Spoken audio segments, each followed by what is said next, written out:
Alors, quelle stratégie d'investissement ou quelle psychologie d'investisseur vous allez opter pour le Bitcoin et l'Ethereum et les autres cryptos? Alors, aujourd'hui, on va faire l'analyse d'investissement sur le graphique de Bitcoin de façon technique et d'Ethereum en même temps. Donc, je vais partager mon écran pour que vous puissiez comprendre. C'est pas une analyse de spéculation, c'est une analyse d'investissement. En tant qu'investisseur, vous allez avoir une psychologie différente des psychologies des spéculateurs. Donc, dans cette vidéo, je vais partager mon écran. Ensemble, nous allons essayer d'analyser le Bitcoin, essayer de voir les points intéressants auxquels nous pouvons investir encore. Donc, les scénarios ou les probabilités qui peuvent se passer dans les mois, dans les semaines à venir ou même dans les prochains 3-4 mois à venir. Donc, si vous venez de me découvrir au travers de cette vidéo, moi, c'est Youssouf Diaby, je suis crypto-investisseur, je suis trader indépendant. Donc, je suis auteur d'un livre intitulé L'esprit d'un crypto-millionnaire, un livre que j'ai vraiment écrit sur le domaine de la crypto-monnaie, qui peut être très intéressant pour vous, qui peut vous accompagner à mieux investir et à mieux spéculer sur le marché des crypto-monnaies. Donc, je suis l'initiateur de Global Market Investment, une structure que nous venons de lancer dans le but d'accompagner, dans le but de conseiller et d'orienter les jeunes en travers nos formations, à travers nos pratiques au quotidien des marchés financiers tels que les crypto-monnaies, tels que les devises et les indices synthétiques et les indices boursiers. Donc, si tout ça, ça vous intéresse, donc restez accrochés à cette chaîne parce qu'ici, on parle de l'entrepreneuriat, on parle de business, mais on parle de plus ou moins de l'investissement en crypto-monnaie et du trading en général. Donc, vous êtes dans votre famille, donc vous êtes les bienvenus dans la communauté. Donc, restez abonnés, activez la cloche de notification pour ne pas manquer les vidéos que nous partageons les mardis et les vendredis. Donc, dans cette vidéo, je vais essayer de partager mon écran pour faire l'analyse de Bitcoin ensemble. Donc, vous allez comprendre qu'il y a différence entre l'analyse pour les investissements et les comportements que vous devez adopter en tant qu'investisseur. Donc, vous ne vous devez pas vous laisser influencer par tout ce que vous entendez sur les réseaux sociaux, à savoir acheter tel crypto, acheter les cryptos. Le halving, c'est en 2024, le bull round, c'est en 2024.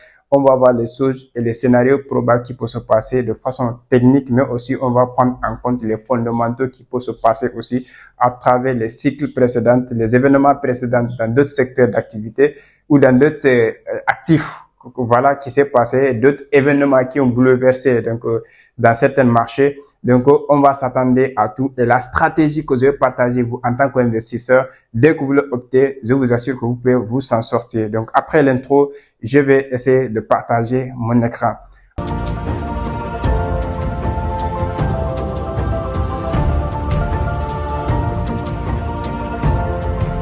Avec mon ordinateur, je vais partager mon écran ici. On va essayer d'analyser ensemble donc le Bitcoin, l'Ethereum, pour voir de façon technique quels sont les scénarios probables qu'il faut se passer en tant qu'investisseur, comment nous avons agi, comment nous avons réagi en fonction des événements qui peuvent se passer, bon, des probabilités qui peuvent se passer. Donc, en tant qu'investisseur, la première des choses d'abord, c'est de chercher donc les points potentiels d'achat. Donc, parce que nous visons pour le long terme, ce n'est pas les mouvements éphémères ou les mouvements à court terme qui nous importent. Nous, on cherche les points intéressants pour pouvoir acheter. Donc, si on avait un capital, il faut parfois avoir de la liquidité à côté qui peut vous permettre, quand un scénario quand le scénario se passait, par exemple, le chute du Bitcoin arrive selon les analyses que nous allons faire. Donc, ça vous permettra de renforcer votre investissement. Alors, je partage rapidement, je ne vais pas bavarder, je partage rapidement mon écran. On va voir ensemble le Bitcoin, donc quelles sont les probabilités qui peuvent se passer. Alors, ici, nous sommes en dans le time frame weekly, parce que quand on parle d'investissement, il faut savoir que voilà, nous sommes des investisseurs. Là, voilà, il faut vraiment savoir comment orienter les choses. Alors, en tant qu'investisseur, là, je viens à weekly pour voir vraiment le graphique de Bitcoin. C'est nous, quand les investisseurs, on vise les points intéressants pour pouvoir vraiment tirer le meilleur. Alors, là, je vais agrandir le graphique. On va prendre tout le graphique ensemble. On va voir le graphique de BTC. Alors, vous allez voir ici que dans le long terme, ici, nous allons voir le scénario de Bitcoin, bon, le parcours de Bitcoin depuis 2011 jusqu'à aujourd'hui, les hauts, les bas qu'il a créés et ainsi de suite. Donc là, on voit le cycle du Bitcoin, donc le cycle depuis 2011, donc 2000, Alvin de 2012 et le Bourran de 2013, donc la phase de biomarket de 2014, 2015 accumulé, 2016 le Alvin, après 2017 il y a le Buran, 2018 le scénario s'est passé à la baisse, on est en plein de biomarket.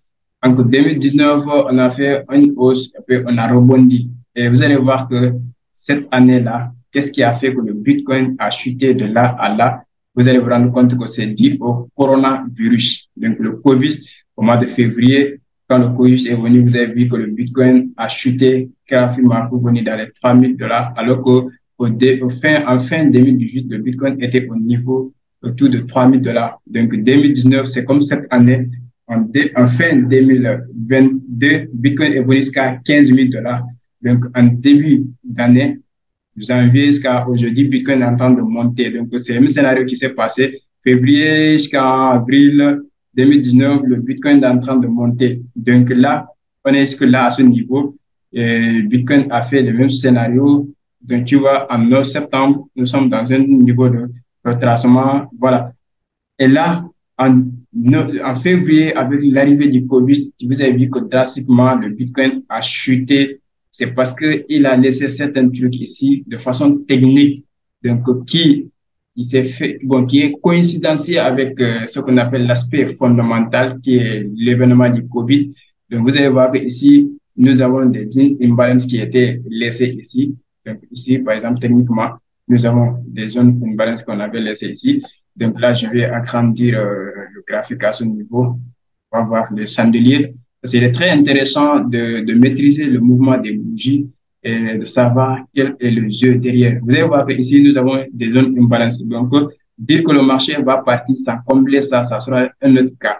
Et vous allez voir que le marché est parti. Tout le monde va se dire que, ah, le Bitcoin, en ce moment, les gens vont dire que le Bitcoin, donc, il a cassé ce niveau-là avec les messes. OK, il va faire retracement. Après, il va partir encore. Fondamentalement, on ne savait pas aussi que le Covid va arriver, mais de façon technique, on sait qu'il y a cette zone-là qui reste à être mitiguée. Donc, la zone imbalance devait être mitiguée. Mais qu'est-ce qui s'est passé? Quelques mois plus tard, quand le Covid est arrivé, 2020, février, mars, chez le Covid, vous avez vu que le mars jusqu'à là, le Bitcoin a chuté drastiquement pour venir combler cette zone imbalance. Donc, quand il a comblé la zone imbalance, qu'est-ce qui s'est passé? Quelques mois plus tard, le halving est arrivé. Donc là, après le halving, nous avons assisté au bull market. Donc, le même scénario aussi pour se passer cette année. Je ne sais pas quel événement pour se passer pour que ce scénario se passe, mais on s'attendait à tous. Maintenant, en tant qu'investisseur, là où le coin devait toucher le plus, en tant qu'investisseur, il faut toujours avoir de la liquidité. Quand on parle de l'investissement du DCA, c'est-à-dire dollar cost average, c'est-à-dire que d'investir à certains niveaux, toujours garder de la liquidité à tes côtés. Par exemple, j'ai 10 000 $ que je veux investir. Je ne vais pas venir mettre tous les 10 000 $ sur le Bitcoin ou sur Ethereum ou sur Solana, importe. Mais je vais analyser de façon technique et regarder s'il y a des zones encore qui peuvent être. Alors, ici, techniquement, on va venir voir d'abord. Ici, on sait que tout 2022, nous étions en phase baissière. Donc, le marché est jusqu'à 15 000 $. C'était le mois de décembre, novembre. Donc, du mois où tout le monde a paniqué d'acheter le Bitcoin. Et nous allons voir que ici, on va voir, on a fait ce qu'on appelle un BOS ici. Et là, on voit quoi? On a fait un autre BOS ici. Là, c'est de façon SMP, on a fait le BOS ici. Donc, ou source, ou SIFT. Donc, on prend source, change of character. Donc, on a fait ça. Et là, on voit quoi? On voit un dernier BOS qui a été cassé à ce niveau. Là, qu'est-ce qui se passe? Le marché a cassé ce niveau, tracement impulsion. Donc là, on est là. Maintenant, le prix est à ce niveau. C'est une zone intéressante. Ce niveau, c'est une zone intéressante parce que cette zone coïncide à une zone vraiment de base qui est là. On peut tracer la zone qui est là. Actuellement, c'est une zone très intéressante. Maintenant, qui coïncide à ce niveau de résistance passée qui est devenu support. Vous allez voir que ici, quand on a cassé, selon les figures statistiques, ils vont dire que la ligne de coût a été cassée un peu plus bas que 2 fois sur la zone. OK, c'est important. Et on voit la main mobile qui joue son rôle de support à ce niveau. Donc, Ça, c'est une base. Donc, ici, c'est un point d'investissement. On peut acheter le Bitcoin à ce niveau. C'est un point intéressant pour investir. Donc, vous pouvez investir à ce niveau sur le Bitcoin tout en gardant de la liquidité encore. Parce que là, ça, c'est le premier scénario que je vais tracer. Donc, le marché, il pourra jouer ainsi. Donc, faire comme ça, aller chercher le high précédent. Donc, ce high-là. Ce qui veut dire que le marché, il faut faire ce geste-là. Après avoir cassé le high là,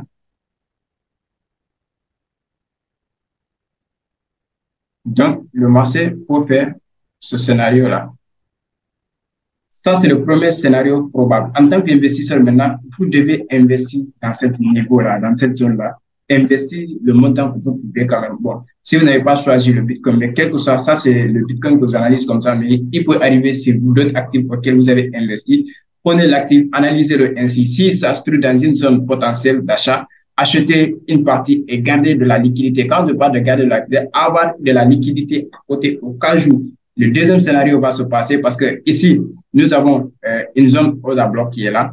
Ici, c'est une zone order block. Donc, le marché pour venir ici. Ici, c'est une zone order block qui est là. Ça, c'est le scénario qui peut se passer aussi. Alors, là, on a une zone OB. Je vais souligner OB. On a une zone order block qui est là. Donc, le marché, un événement peut se passer, de trucs où le marché peut tracer comme ça, venir dans la zone, partir, aller chercher encore un autre niveau. Donc, on a ce deuxième scénario qui est là, qui peut se passer. Donc, ça, c'est le deuxième scénario qui peut se passer. Là, parce que quand on regarde ici nous avons Equal Low qui est là. J'ai oublié cet niveau aussi. On a Equal Low qui est là. Je vais agrandir le graphique. À ce niveau, vous allez voir plein de zones auxquelles je vais tracer. Donc, ici, nous avons Equal Low qui est là. Alors, ce Equal Low aussi peut être la prise de liquidité pour confirmer la deuxième scénario qui est là. Donc là, on a le OB et je vais essayer d'écrire le Equal Low qui est là pour être une prise de liquidité. Alors, ici, on a Equal Low qui est là. Alors, là, le marché peut faire le deuxième scénario, c'est-à-dire que revenir prendre cette liquidité, combler le OB, le haut de bloc, avant de chercher encore une autre hausse. Ça, c'est le deuxième scénario. Le troisième scénario, maintenant, c'est quoi? Ici, on a une zone imbalance. Donc, on a l'écart de prix à ce niveau qu'on n'a pas pu combler. Donc, ici, on a une zone imbalance qui est là. Donc là, je vais changer les couleurs pour que vous puissiez comprendre. Voilà. Là, on prend la couleur qui est là. Là, c'est la première probabilité. Deuxième probabilité, on prend la couleur de celle-ci.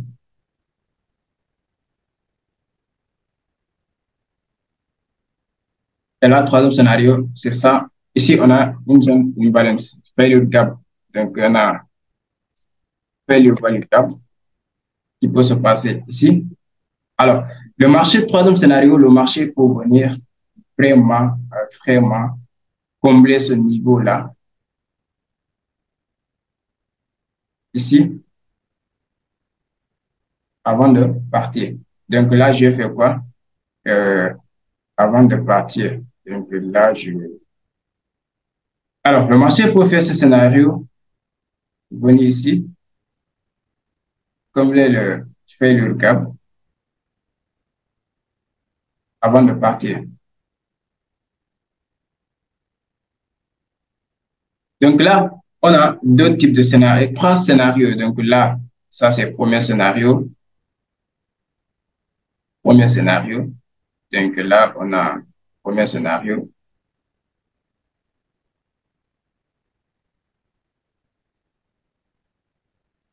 Ici, on a deuxième scénario. Et ici, on a troisième scénario.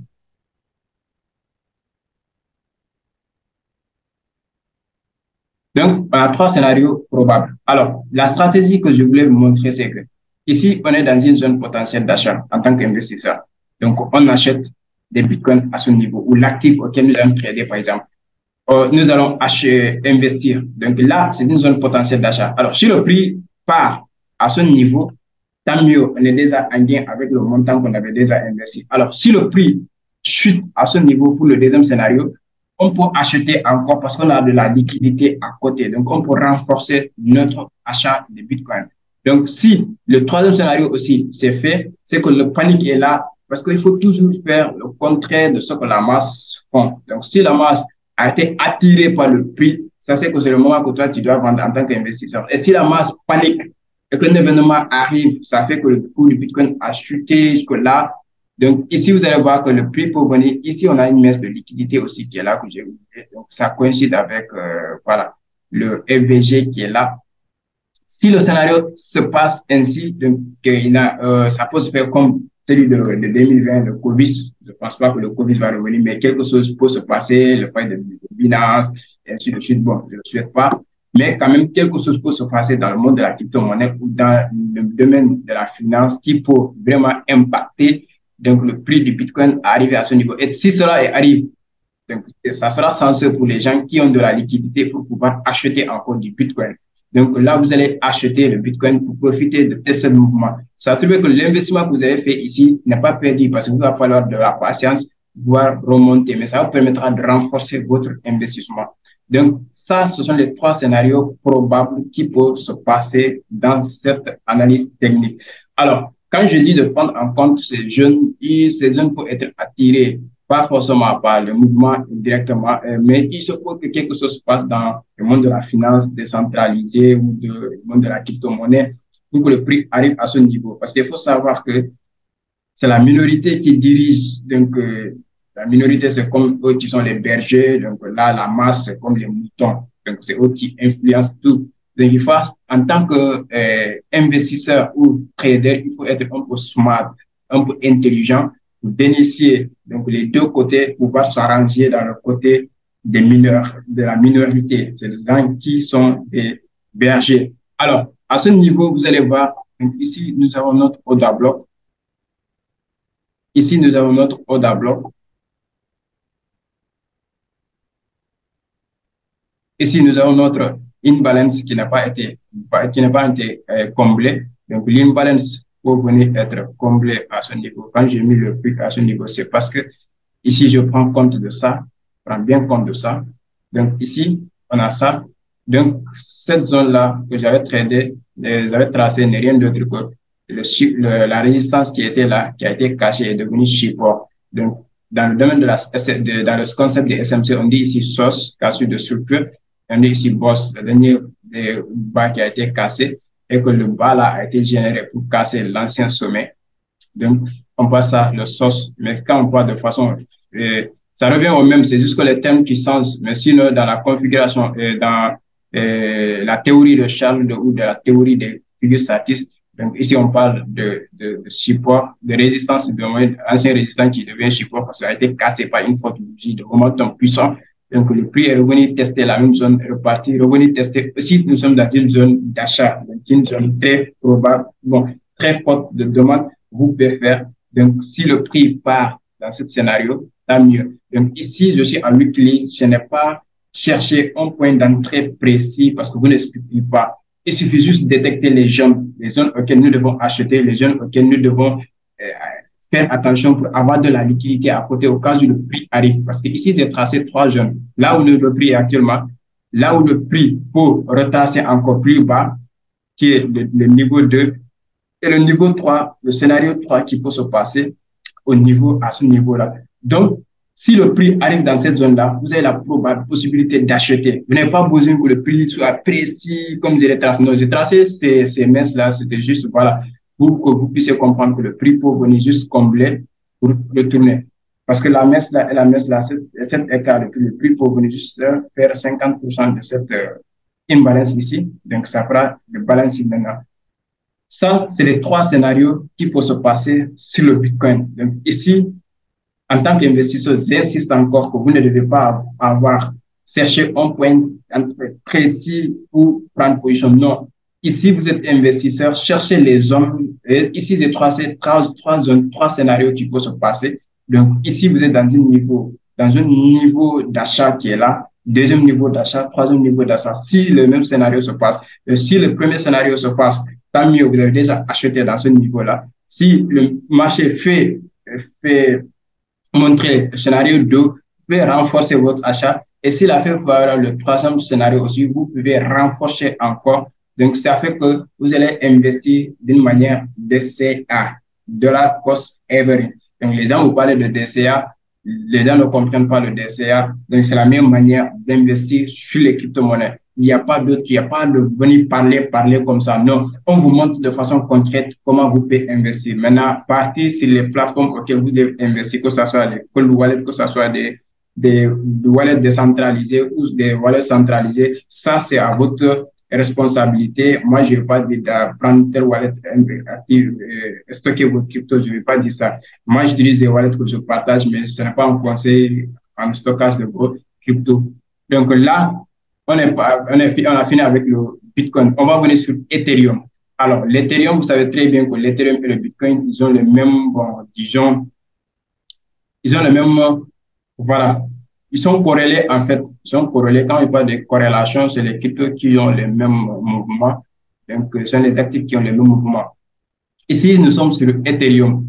Donc, on voit que le scénario de Ethereum depuis 2015, donc 2016 avec le halving, ça a monté. Et là, 2017 avec le bull market, on est passé à $300. On est parti jusqu'à, en janvier 2018, on est parti jusqu'à 4400. Et toute l'année 2018, on a chuté. Le même scénario s'est passé. Et vous avez vu en février, le crash de Bitcoin, ça a affecté aussi sur Ethereum. On est venu prendre le OB qui est là, le bloc qui est là, avant de repartir. Donc, le scénario se passe ainsi parce que c'est deux actifs qui sont corrélés. Alors, nous allons venir maintenant voir Ethereum. Si vous regardez Ethereum, on va refaire sur le halving passé et le bull market précédent, le bio market précédent du moins, le même niveau que nous sommes actuellement. Donc, on va voir qu'est-ce qui pourrait se passer. Ici, par exemple, nous avons un ordre de bloc ici. Nous avons un ordre de bloc ici. Avant même que le prix arrive ici, hein. On avait créé un autre bloc ici, le prix est parti, chercher un high, c'est-à-dire est venu mitiguer cette zone de supply zone qui est là, on est venu mitiguer cette zone de supply. Et quand on a mitigué cette zone de supply, qu'est-ce que le marché a retracé? Alors, quand le marché a retracé ici, donc le prix est reparti encore. Maintenant, quand le prix est reparti ici, qu'est-ce qui s'est passé en février et mars? C'est le Covid. C'est le même truc qui a impacté, donc le Bitcoin a impacté aussi l'Ethereum. Vous allez voir que l'Ethereum a chuté fort pour venir combler l'heure de bloc que les baleines ont laissé ici pour les market makers. Donc, ils ont venu récupérer avec la messe. Et quelques mois plus tard, le marché est parti à la hausse. On est entré dans le halving de Bitcoin. Et après le halving, on est entré sur ce qu'on appelle le bull market. Donc, voilà, ça a été une continuité. Maintenant, cette année, nous sommes dans le même scénario. On peut dire, on va détecter les jeunes. On va voir qu'est-ce qui se passe réellement au niveau de Ethereum. Alors, ici, nous allons voir que nous avons ce qu'on appelle une zone auquel le prix est venu. Depuis le mois de juin 2022, on a atteint le niveau de $800 de l'Ethereum. Et maintenant, le plus bas, c'est le plus bas du bio market précédent, de 2022. Et là, qu'est-ce que le Bitcoin a fait à ce niveau? Ethereum du moins. Donc, il y avait le high qui est là. Donc, ce high a été cassé récemment. C'est-à-dire que le sommet a été cassé récemment. Donc, ici, on a un bas qui n'a pas cassé ce bas. Donc, on peut faire comme ça. On peut dire ça le SMC, c'est-à-dire SMS, le failure swing low. Donc, le bas qui n'a pas été cassé. Donc, ça, on maintient ça comme ça. Mais on va chercher les zones auxquelles le prix peut revenir. Ici, nous avons quoi? Ici, nous avons cette ligne balance a été mitiguée. Là, on peut dire ça a été mitigé. Parce que là, les messes là, après se croiser un peu, ça a été mitigué. Donc, de toute façon, on peut considérer ça comme une liquidité aussi.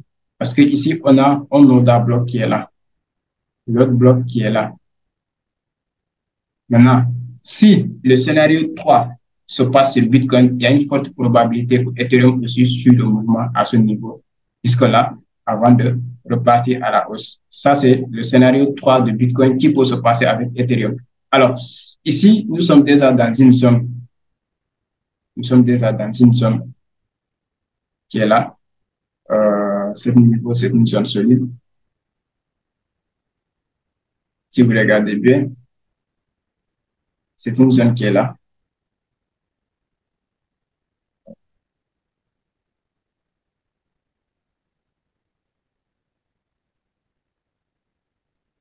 Alors ici, nous avons une zone. C'est une zone d'achat qui est là aussi. On peut investir sur Ethereum à ce niveau. Donc, si le scénario 1 de BTC s'applique, donc le marché peut partir comme ça. Donc, chercher un plus haut pour aller chercher encore un autre niveau supérieur. C'est-à-dire que l'Ethereum peut venir chercher encore ce niveau avec le scénario 1 de BTC, parce que ce sont des actifs qui sont corrélés. Vous savez toujours, quand on parle d'actifs corrélés, de façon positive, c'est les actifs qui ont les mêmes directions. Vous allez voir que si Bitcoin chute, Ethereum va chuter. Si Bitcoin monte, Ethereum va monter.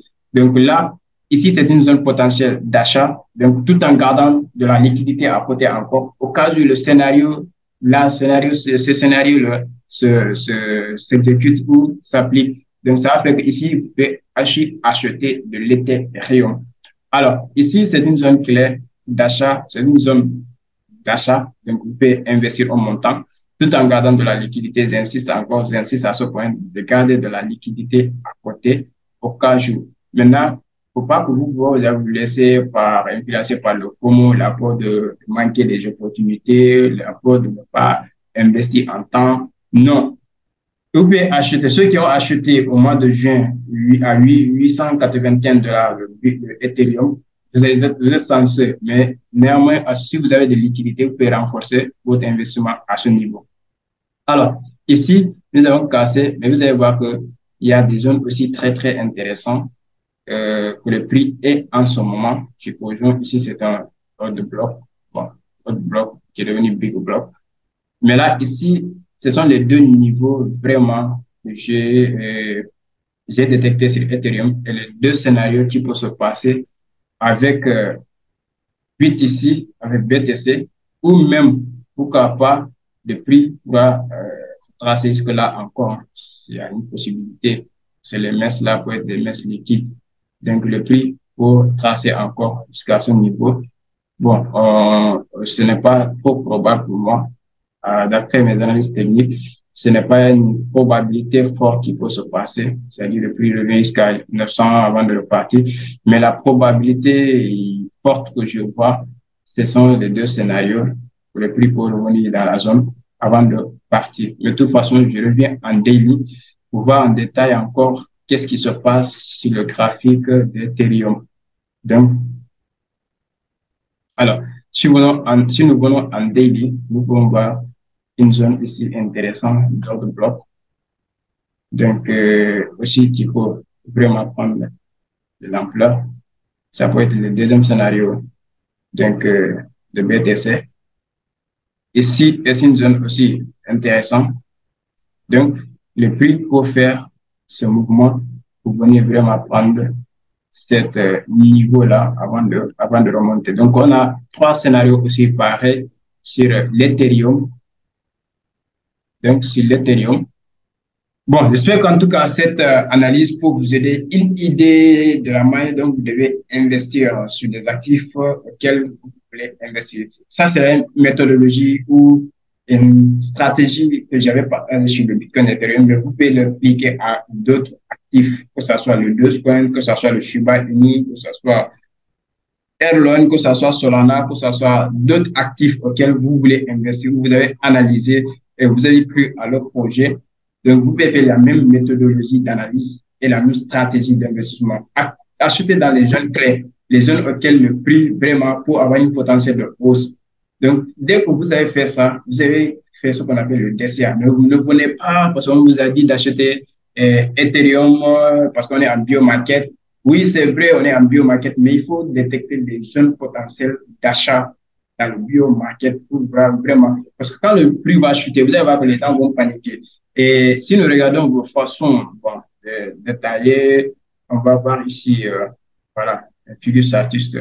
qui est là. Les gens vont dire, ah, ici, c'est un triangle descendant, c'est normal, c'est un triangle descendant. Donc, le prix peut être attiré du bas, caché de cette ligne de cours, venir ici, et remonter encore, ou casser même la zone ici pour venir atterrir. Donc, il y a ces trois scénarios qui vont se passer, qui vont se passer. Mais en tant qu'investisseur, achetez dans les zones clés, donc attendez le prix pour pouvoir vraiment faire des merveilles dans les prochains mouvements haussiers, que ce soit Alvin, des gens vous disent, ah, 2024, le marché va prendre. Le Alvin peut ne pas être le bull market. Donc, le Alvin peut se passer alors qu'il n'y a pas de bull market. Le mouvement de Bitcoin peut se faire. Donc, il faut prendre des hausses. Mais ça ne va pas représenter le bull market. Le bull market, c'est un autre cas. C'est différent. C'est vrai que dans les cycles précédents, après le halving, le bull market suit. On souhaite, tous les investisseurs souhaitaient ça, mais il faut qu'on reste les yeux ouverts. Donc, on prend des informations en temps réel. On essaie d'améliorer notre connaissance dans le secteur afin de vraiment pouvoir, parce que moi, je vous parle en connaissance de cause, je vous parle en expérience, d'expérimenter le bull market précédent et le halving de 2020, parce que vous avez investi sur Ethereum, sur le Bitcoin, sur Solana et sur d'autres crypto-monnaies comme Dogecoin, de Shiba Inu. Vous avez investi sur certains cryptos, donc dans le bull market pour se passer. Et même si les connaissances que j'ai aujourd'hui, parce que vous avez jamais expérimenté, c'est l'expérience du bull market passé que je suis en train de vraiment décortiquer en profondeur pour vous partager certaines informations concrètes.